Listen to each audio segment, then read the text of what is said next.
इसका मतलब ये हुआ कि ये प्रकृति, ये दुनिया असत्य है, यानी माया है, क्योंकि ये बदलने वाली है और मिटने वाली है। और जो असत्य होता है उसके गुण भी बदलते रहते हैं।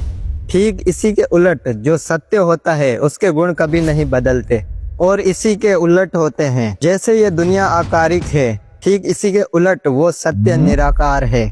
जैसे ये दुनिया बनी हुई है, वैसे ही वो सत्य किसी से नहीं बना, उसे कोई बना नहीं सकता, बल्कि वही सत्य इस दुनिया को रचता है, इसीलिए उसे ब्रह्मा कहा जाता है। वही सत्य इस दुनिया को पालता है, इसीलिए उसे विष्णु भी कहा जाता है। वही सत्य इस दुनिया का अंत करता है, इसीलिए उसे शिव भी कहा जाता है। यहाँ ध्यान देने वाली बात यह है कि ये तीन अलग अलग देवी देवता नहीं, वही एक सत्य है।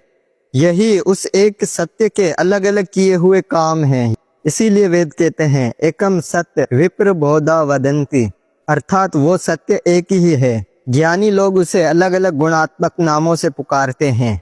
यानी उस सत्य में सिर्फ एक गुण नहीं है, उसमें असीम गुण है। जैसे वो असीम है उसी प्रकार उसके गुण भी असीम है।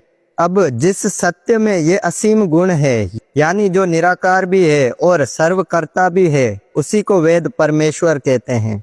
अगर हम इस सत्य को समझ लें, महसूस कर लें, तो धर्म नहीं जीवन भी बदल जाता है। जय श्री राम।